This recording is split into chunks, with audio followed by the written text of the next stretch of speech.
The real tension in the 1920s is how much control to give the students, because creating an authentic product would hopefully result in higher sales. Welcome to Journalism History, a podcast that rips out the pages of your history books to re-examine the stories you thought you knew and the ones you were never told. I'm Terry Finneman, and I research media coverage of women in politics. And I'm Nick Hirschon, and I research the history of New York sports. And I'm Ken Ward, and I research the journalism history of the Great Plains and Rocky Mountains. And together, we're professional media historians guiding you through our own drafts of history. Transcripts of the show are available online at journalism-history.org/podcast. High school newspapers have long been, for many aspiring journalists, a first chance to give journalism a try. In many ways, today's high school newspapers look a lot like their professional counterparts. But as today's guest explains, that hasn't always been the case. In this episode, we talk about how journalism became integrated into American high schools in the early 1900s with Dr. Caitlin Cieslik Miskimen, assistant professor in the School of Journalism and Mass Media at the University of Idaho. She walks us through the origins of high school journalism and the adaptations it underwent in its early years, an era in which collegiate journalism was itself growing and journalism as a whole was undergoing professionalization. Caitlin, welcome to the show. So why don't you start by telling us what brought you to research high school newspapers? It seems like an interesting choice of topic. Yeah, so it was actually one of those moments where I was sitting in a seminar taught by an education historian at the University of Wisconsin, William Reese. And he had an aside in class about how much he loved looking at high school yearbooks and student print culture. And this was a seminar broadly focused on education history, but his area of specialty was really the progressive era and early 20th century. And being a media historian, I kind of took that as as a gentle nudge for me to start looking at the world of student print culture. So while I was in that seminar, I started exploring, kind of what materials existed in the way of high school student newspapers in the 1920s. And from that, really started to find a lot of really rich materials, both in terms of the variety of high school newspapers that were saved, but then also materials from the University of Wisconsin, which ran a high school they ran a program targeted toward high school journalism and printing instructors in the 1920s and the 1930s. So I also had access to materials from that era with the advice that was given to the people in charge of instructing these students. So I really enjoyed looking at that in this seminar. And when it came time to start pulling together my dissertation, I was really interested in questions about print culture in communities and notions of identity, particularly at a point in time that might be seen as a turning point. So I was interested in the 1920s because for the places I was studying, it was sort of this time where smaller cities were trying to really articulate and achieve these very urban aspirations. So I felt that I couldn't really capture the mood of print culture, especially in conversations about the future, if I didn't look at the materials that kind of the future itself was creating. So not just what were a place's newspapers and kind of institutional media saying about its future, but what were students saying and how were students kind of articulating their own aspirations, but also trying to navigate a decade that really saw a lot of change when we talk about things like youth culture and coming of age and the concept of what it means to be a teenager in a more modern society.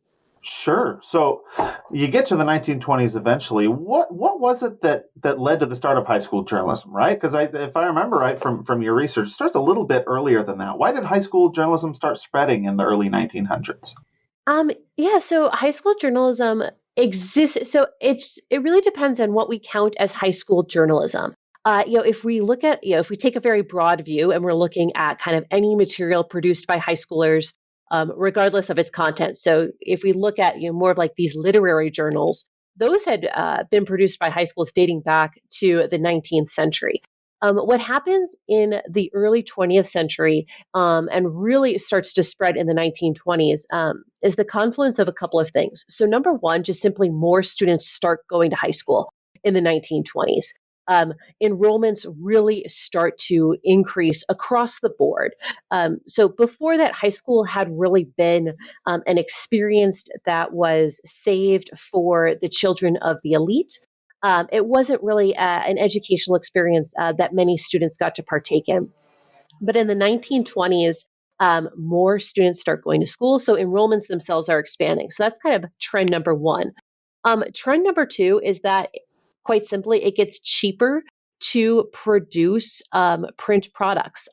There's cheaper printing presses that are available. A lot of high schools initially had their own in the 1920s. And then also from a pedagogical standpoint, newspapers really provided high school administrators and high school advocates with a practical application of some of the skills that students were learning in the classroom. So for a lot of high school administrators, they saw that backing a student newspaper would provide their students with the opportunity to put into practice things they were learning in English classes or things they were learning in civics classes. So it was sort of this, practical application of some of these more theoretical concepts. And then I would just say that the kind of fourth thing that contributes to just really this rapid rise in the number of high school newspapers in the 1920s is this push toward vocational education as well. So as more schools start to integrate things like trade schools, or they start to integrate these trade programs, we think of like shop classes or woodworking classes or auto classes. A fair number of high schools also had printing classes. So as a way to combine, again, those English style classes and civic style classes with those that hands-on vocational training. Sure. So you mentioned that one of the purposes of this of high school newspapers was sort of pedagogical, right? We can use these as sort of a laboratory in which they can apply things from English or vocational courses.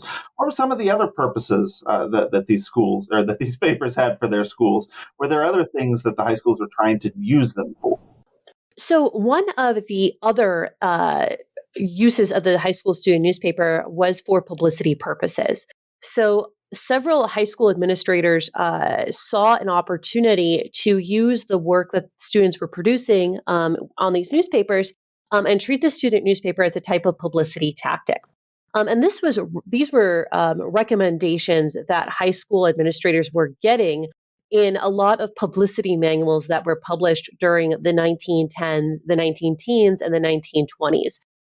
So the thinking there was that at a moment in time when high school administrators and advocates might be asking for more community support, especially financial support for the building of high schools, having a well-run student newspaper would provide an opportunity for the community to really see the benefit that these institutions had on the students that they served. So this was, again, kind of an opportunity to get a window into the classroom to not only see the academic achievements of the students and the athletic achievements of the students, but also get a glimpse into this whole social world that had built up around the high school.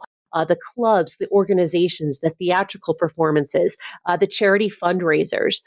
So student newspapers were treated as this opportunity to really publicize the good work that the high school was doing in educating the next generation. And in educating the next generation, not just, again, in terms of academics, but also equipping teenagers with the characteristics and the morals that they would need in order to be good, upstanding American citizens in the late 1920s and eventually as they became adults in the 1930s. Sure. Now that in my mind raises some questions because how do you strike a balance between wanting this newspaper to promote your school as an administrator, for instance, but then not necessarily wanting to be, I don't know, like what was their attitude toward managing these papers? Were they fairly hands-on or hands-off to let students do what they wanted? That is a fantastic question. And I think that's one of the reasons that that question gets at one of the difficulties in studying these newspapers. Because we kind of know that eventually these newspapers become a very institutionalized part of the high school curriculum. They have teachers, they have advisors, some of them have to go through administrative approval processes. But in the 1920s, it's another kind of interesting historical moment because that formula isn't fixed yet. So there's a lot of debate happening among the circles of high school student newspaper advisors and journalism instructors about how much control to give students in the print shop. And as luck would have it in my research, the student newspaper that I focused the most on, which was produced at Superior, Wisconsin's Central High School, the printing instructor who oversaw the newspaper there advocated a really strict hands off approach. He was part of a group of printing instructors and journalism advisors who saw that the best way to win support for the high school newspaper was to largely be absent. There was a great quote from him that he wrote in a column for other high school printing instructors about how he really saw himself only stepping in to intervene in the production of the newspaper when personal injury might occur. So he really thought that letting students be in charge would allow the creation of a much more authentic product. And another part of the equation here is that these newspapers were supported largely through subscriptions that were sold to other students. So the concern here was that if you produced something that seemed to be too much, wreak too much of administrative oversight, students wouldn't buy it. So the real tension in the 1920s is how much control to give the students, because creating an authentic product would hopefully result in higher sales. But that's, this hands-off approach is not necessarily the norm. There are high schools in the 1920s where there's a very strict oversight process in place from almost the beginning. But it's really kind of this moment of experimentation where it's not quite sure how much administration should be involved in the operations of a newspaper, how much control they should have over content. And in some cases, you can find these newspapers where students were really given free run to publish the things they wanted to publish.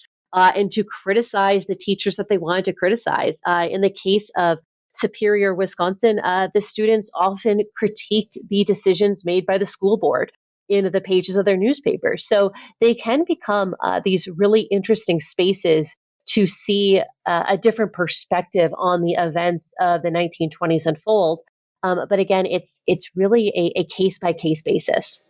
Well, so you mentioned that these newspapers, at least some of them early on, relied on subscriptions for support. And you gave the example, I think it was one of those Superior newspapers, of a paper that went from only 250 student subscribers early on to 1,105, which represented about 85% of the student body was a paying subscriber to the newspaper. That's incredible, right? To me, that sounds really remarkable for a news publication. So what did these papers look like? Like you mentioned some of the criticism they may have contained. What were the actual, what would you see when you open one up? Yeah, well, again, it's really interesting because when papers start to be a much more common feature of the high school experience, they really look more like I want to call them almost like your colonial era pamphlet. They're 4 pages.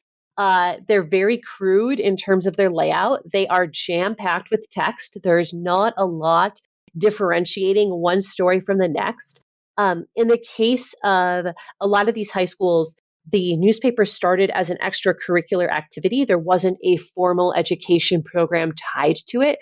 So the content of it was very much determined by whatever student group was in charge. So often it would be a rotating, there would be one student group who would run it for one semester, and then another student group would run it for another semester, and it would really vary quite widely from semester to semester. But really quickly, the newspaper kind of starts to settle into a much more professional looking product by the mid 1920s. So if you were to open up a paper in 1924 or 1925, you would see something that looked very similar to whatever the local paper was in the town where these student newspapers were produced. You would see a well-designed newspaper flag at the top with the name of the publication. There would be a clear priority of front page stories, different headline sizes, illustrations, photographs. depending on the budget of the school. Clear sections. There'd be typically an opinion page where there would be student editorials as well as letters to the editor. Interior pages would have special sections for news from clubs and organizations. And then there would typically be a full page or so devoted to athletics. And they really looked like professional products. And we know that in some of these newsrooms, as high school journalism instruction became, much more formalized, the student newsroom started to mimic the professional practices of a regular newsroom. Students had beats. There were different editors of different sections. There was a management structure that reflected a newspaper management structure. There was an editor in chief. There was typically a managing editor, someone in charge of advertising sales, someone in charge of subscription sales. So it really becomes, a bureaucratized, a mini bureaucratized environment. Well, I'm glad you mentioned the rise of college journalism instruction, because I was really interested from your research to learn a little bit about the attitude of at least some college journalism professors toward these high school newspapers, right? Like when I think of a high school newspaper, I think, oh, of course, that's a good laboratory, but to train journalists, right? To try and spark interest in journalism and get them to continue on the road to a career. And while I don't think college journalism professors were against that idea, they certainly seem to cast doubt on the ability of these high school newspapers to train journalists. Can you talk about that a little bit? Yeah, that was a really fascinating. I wasn't expecting to stumble on this debate in the research that I was doing, but it kind of made sense because the rise of high school journalism coincides with the establishment of journalism programs at the university level. We know that university level instruction for journalism started in the late 19th century. Schools of journalism were being founded in the early 20th century. More and more universities were adopting them as the decades wore on. So there was really this struggle to articulate what the role of high school journalism was versus college journalism. So what I found was that for some college journalism instructors, there was this effort to keep high school journalism in a box, more or less, to treat it as a good introduction to journalism, but to really set the stage for why then high school students needed to pursue journalism at the college level. So one of the places where I saw this play out was within the Central Interscholastic Press Association, which was housed at the University of Wisconsin and then eventually moved to the University of Minnesota. Several of the individuals who are associated with that, who are some of the founders of college journalism education, like Willard Blyer, were very careful to dismiss high school journalists and again try to really sell them on the value of a college education. So there was this fear that high school students, if they were in a newsroom that felt too professional, or if they were getting too much journalism instruction at the high school level, that they would feel that they were prepared to be journalists and they would not pursue journalism education at the college level. So there's this real struggle to articulate what education a journalist needed and where that education should occur. They were particularly concerned that high school journalists, again, would see themselves as being well trained enough to start in the field of journalism, and that they would actually not have the maturity, they would not have the worldliness, they wouldn't have a really strong basis in a liberal arts education that Blyer and others believed that journalists needed to have. And the only place to have that was within a college setting. Interesting. So I think it's really interesting. And I think that raises a question in my mind, which is why isn't there more research done about high school journalism? This question gets brought up about collegiate journalism as well, but why does the sort of scholastic journalism, newspapers in this era or another, why don't we pay more attention to them? I think there's a couple of things that are happening. So I think one of the issues is that question of control. If we look at high school journalism in the 40s, 50s, 60s, and 70s, we're really looking at a product that is very closely tied to an institution. And by that point in time, there was a lot of instructional oversight. So the question there becomes, if you're looking at these print products, how much are you looking at what a student thinks versus what an institution thinks? Or how much are you looking at work created by students to please someone else, who is in charge or in a position of power?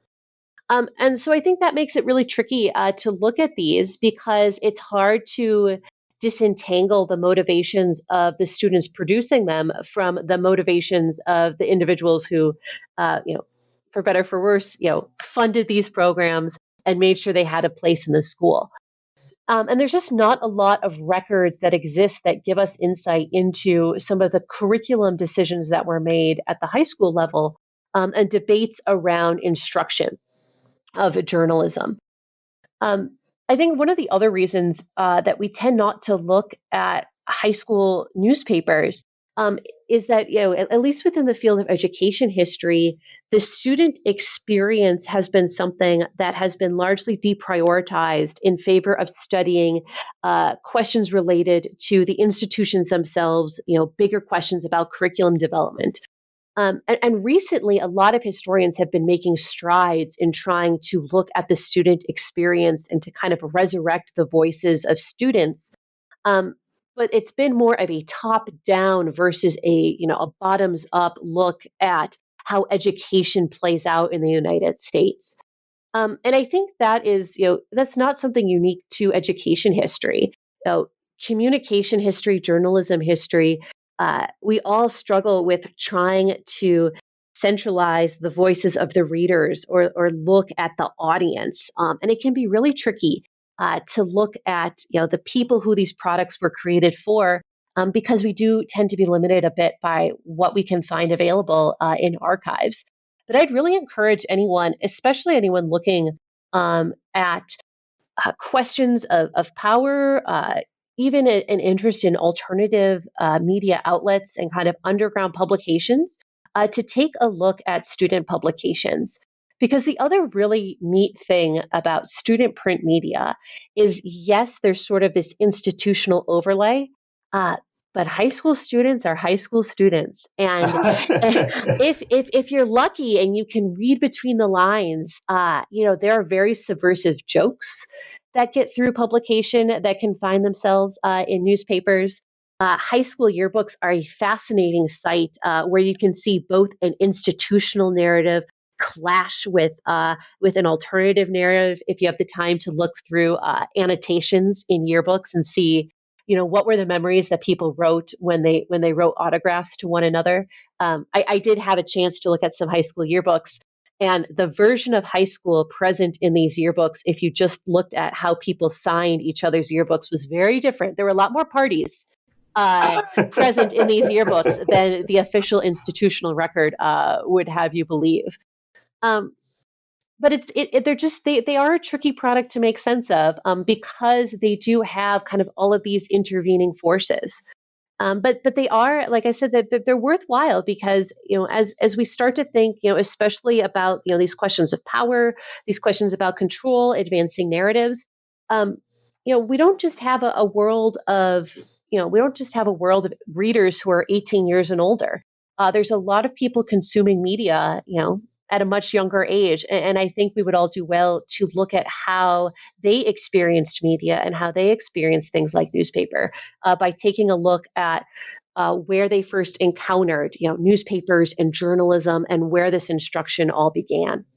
Well, that's an excellent point. And unfortunately, we're running short on time. And so I think we should get this last question because I really want to hear your opinion on it. We ask all of our guests, why, in your opinion, does journalism history matter? I've listened to the podcast, and everyone always seems to have such wonderful things to say. And I knew you were going to ask this, and now I feel intimidated. I believe really strongly that journalism history matters because in order to really appreciate the role that journalism in all its forms plays in society, I think we need to have a really rich and deep understanding of the various roles that journalism has played in the past. There's lots of really brilliant journalism historians have argued that journalism itself is this ever evolving entity, and newspapers are these things that evolve, in response to their environment. But I think, especially as we get fixated on what's next in this current moment, it's really hard to make those judgments, but also without a sense of what happened in the past. And I would just add that the other thing that I think is really important to understand about journalism history is if we can think about all the ways that people have used these different platforms and the different roles that they've served, then we can also really have a much better understanding of the role that journalism plays in our current lives and what we're at risk of losing as we have to grapple with different environmental changes and resource constraints in the present media market. Absolutely. Well, Caitlin, we're out of time, but I just want to thank you one more time for being on the show. I really enjoyed our conversation. Great. It was so great to speak with you today. Well, that's it for this episode. Thanks for tuning in, and be sure to subscribe to our podcast. You can also follow us on Twitter at JHistoryJournal. That's all one word. Until next time, I'm your host, Ken Ward, signing off with the words of Edward R. Murrow. Good night and good luck.